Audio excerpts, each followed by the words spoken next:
کب دیا ہے، کیوں دیا ہے، وہ بڑا بے نیاز ہے۔ حسد آپ کو تباہ کرے گا۔ دنیا میں پہلا گناہ جو ہوا تھا وہ حسد تھا۔ ابلیس نے حضرت آدم سے حسد کیا، کہنے لگا میں بہتر ہوں، سرداری اس کو مل رہی ہے، یہ تو اللہ کو پتہ ہے نا کس کو دینی ہے۔ اور دنیا میں پہلا قتل حسد کی وجہ سے ہوا۔ حابیل قابیل کے درمیان حسد کا معاملہ تھا، خاتون کا نکاح اس سے کیوں ہو رہا ہے، مجھ سے ہونا چاہیے۔ حسد تباہی کرتا۔ آپ یقین کریں، یعنی دکاندار کے سامنے دوسری دکان پڑتی ہے، پریشان ہو جاتا ہے، وہ کہتا ہے میرا کیا بنے گا، لا حول ولا قوت الا باللہ العلی العظیم۔ یعنی تیرا کیا خیال ہے کہ تیرے حصے کی روٹی وہ کھا جائے گا؟ اتنا چھوٹا دل، یعنی تیرا موقف یہ ہے کہ تیرے حصے کا نصیب اس تک چلا جائے گا، یہ تیری خواہش ہے۔ ایک دوسرے کی کمزوریاں بیان کرنا، اس کا تو مال ہی ناقص ہے جی، اس کے تو پاس ہی کچھ نہیں، یہ تو کمزور لوگوں کا طریقہ ہے۔ میرے رسول کریم علیہ السلام گزر رہے تھے، پت جھڑ کا موسم تھا، خزاں کا موسم تھا، درختوں کے پتے جھڑ رہے تھے، صحابہ کو ساتھ لے کے حضور گزرے اور ایک درخت کی ٹہنی کو پکڑ کے حضور نے ہلایا۔ صحابہ فرماتے ہیں کہ چھم چھم اس کے پتے گرے، زمین پر ڈھیر لگ گیا۔ حضور نے فرمایا دیکھا تم نے کیا ہوا؟ حضور ہاں۔ فرمایا کتنی تیزی سے پتے جھڑے ہیں، صرف تنا رہ گیا ہے اور خالی ٹہنیاں رہ گئی ہیں، کوئی حسن بچا ہے؟ حضور نہیں۔ تو نبی کریم فرمانے لگے جو حسد کرتا ہے نا، اس کی نیکیاں بھی اسی طرح جھڑ جاتی ہیں، اسی طرح۔ اور ایک جگہ حضور فرمانے لگے جس طرح راکھ لکڑی کو آگ کھا جاتی ہے، جس طرح لکڑی کو آگ، جب آگ کھا جائے تو پھر لکڑی کو لکڑی نہیں کہا جاتا، راکھ کہا جاتا ہے، کوئلہ کہا جاتا ہے، اس کی اصل باقی یعنی اسے کھائی جاتی ہے۔ تو حضور علیہ السلام فرمانے لگے جس طرح آگ لکڑی کو کھا جاتی ہے، فرمایا اسی طرح حسد نیکیوں کو کھا جاتا ہے، نیکیاں رہتی نہیں۔ حسد کرنے والے کے پاس نیکیاں یعنی ان کی اصل شکل موجود، کبھی بھی حسد نہیں کریں۔ اللہ کی تقسیم ہے، جس کو چاہے جب چاہے جتنا چاہے عطا کرے۔ اور چوتھی بات میرے بھائی، کبھی بھی بغض نہ پیدا کریں۔ بغض والے لوگ بے سکون رہتے ہیں۔ بہت ساری کمزوریاں ہمارے اندر ہوتی ہیں نا، پھر اللہ ہماری روزی تو نہیں نہ بند فرماتا، یہ تو نہیں کہتا کہ زمین سے نکل جاؤ۔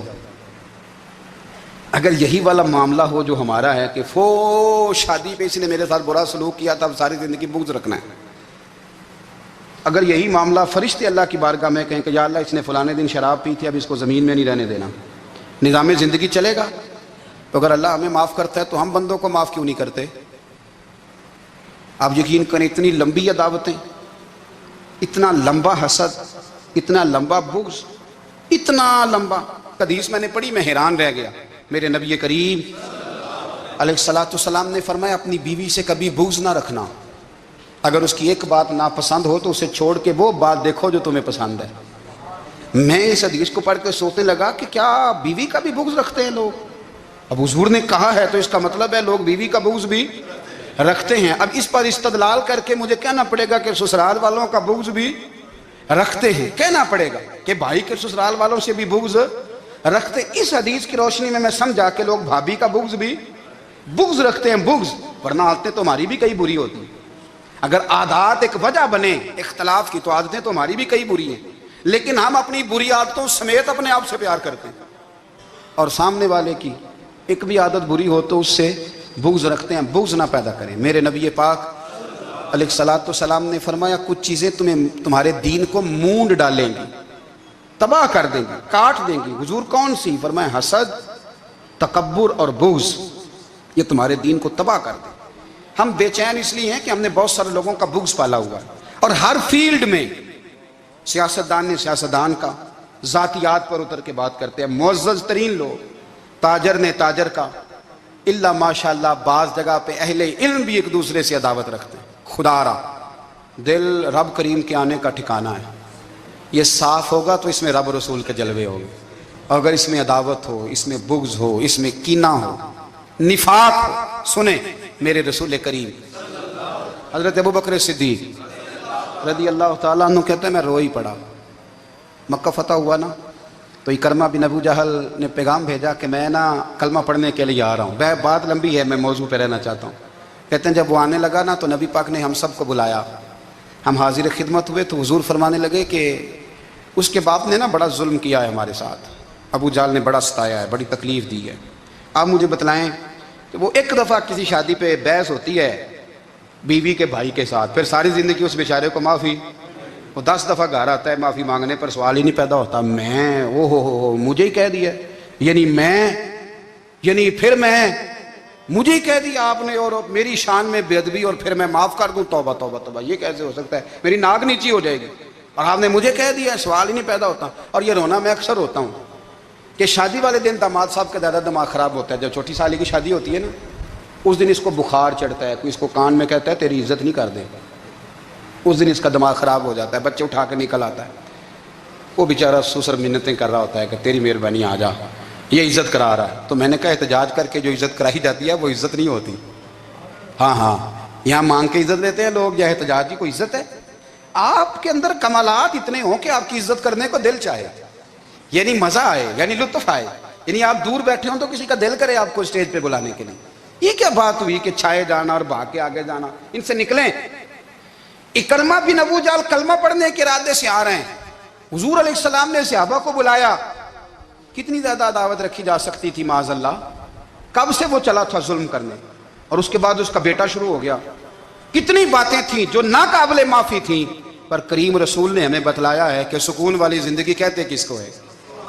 جب سب لوگ جمع ہو گئے تو حضور نے فرمایا بھئی وہ کلمہ پڑھنے آ رہا ہے, اس کے باپ نے ظلم بڑے کیے ہیں, پر میری نصیحت یہ ہے کہ اس کے سامنے اس کے باپ کو کوئی برا نہ کہے, خبردار کوئی اس کے سامنے کوئی بات نہ کرے. اب وہ کلمہ پڑھنے آ رہا ہے, مطیع ہو کے آ رہا ہے, بان کے آ رہا ہے. کہتے ہیں اللہ کے رسول نے نا کافی دیر تک خطبہ دیا, بریفنگ دی, بات سمجھائی. جناب صدیق اکبر کہتے ہیں میں رو پڑا. ایک صحابی مجھے کہنے لگے تمہیں کیا ہوا؟ تو میں نے کہا میں مصطفیٰ کی رحمت پہ رو رہا ہوں. دیکھو کن کے لیے حضور گراؤنڈ بنا رہے ہیں, اے دیکھو کن کے لیے حضور تیاری کر رہے ہیں, جنہوں نے ساری زندگی دشمنی کی. خدا را یہ اندر سے عداوتیں نکال پھینکو. او بھائی اتنا تو لمبا ٹائم ہی کوئی نہیں, اتنا تو وقت ہی کوئی نہیں, اس کو صاف رکھو. بندہ کوئی کر بھی گیا تو کوئی حرج نہیں. چنگی مندی سجنا کولوں 100 واری ہو جاندی, یار یاراں دا گلا نہیں کر دے. اصل پریت یار یاراں دا جڑا گلا کردا جے یار نہیں جے ہوندا. ہاں پکی بات, پکی پیڑی. میرا ایک سنگی مجھے آ کے آنے لگا فلانی جگہ بندہ یہ بات کر رہا تھا. میں کہ تو اوتھے ہی سیں سوندا سیں, تم ہی نال ہی سیں.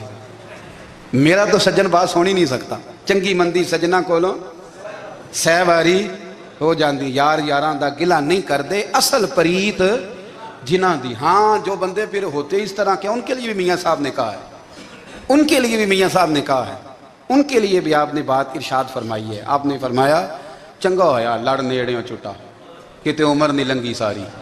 بے قدران دی یاری کولوں توبہ لکھ لکھ باری. او چنگا ہویا لڑ نیڑیوں چھٹا, کتے عمر نہیں لنگی ساری. جو اس طرح کا تھا نا شکوے کرنے والا, بغض رکھنے والا. فرمایا بے قدران دی یاری کولوں توبہ, یعنی لاکھ تے لاکھ کنے ہو گئے, یعنی 2 لاکھ باری توبہ کی تھی انہوں نے, گنی نہیں جا سکتی جتنی میاں صاحب نے توبہ کر دی. بے قدرے دوست, بے قدران دی یاری کولوں توبہ لکھ لکھ باری. چنگا ہویا لڑ نیڑیوں چھٹا, کتے عمر نہیں لنگی ساری. تو مہربانی کریں, ایک تو اگر آپ مطمئن رہنا چاہتے ہیں تو کبھی کبھی نا مست ہو کے ذکر الہی کریں. مست ہو, وہ والا ذکر نہیں جس میں آپ موبائل بھی دیکھ رہے ہیں اور کہانیاں بھی. میرے سامنے کو بندہ جمعے والے دن یا تقریر کے درمیان تسبیح لے کے بیٹھ جائے تو میں اس سے پوچھتا ہوں تو 2 کام ایک ٹائم جی میں پہ کرنا ہے. میری بھی بات سن رہے ہو, تسبیح پڑھی تو ممکن ہی نہیں. تسبیح تو تسبیح ہے, جب وہ ہوگی تو پھر کوئی اور کام سوال ہی نہیں پیدا ہو. ایک تو ذکر کریں محو ہو, دوسری بات حقیقت کا سامنا کریں. آپ اگر مطمئن رہنا چاہتے ہیں تو حقیقت پسند بنیں. تیسری بات حسد چھوڑ دیں, دوسروں کو ڈسکس کرنا چھوڑ دیں. آپ یہ دیکھیں کہ اللہ نے مجھے کیا کچھ دیا, اس پہ راضی رہیں. اور چوتھی بات عداوت چھوڑ دیں, سینے میں کینہ چھوڑ دیں. آپ کی زندگی مطمئن ہو جائے گی, آپ خوشحال رہیں گے. وہ جو آپ لفظ کہتے ہیں نا کہ میں بور ہوں, میں پریشان ہوں, اس سے آپ نکل آئیں گے. اللہ ہمیں محبوب کی غلامی میں زندہ رکھے, غلامی میں موت.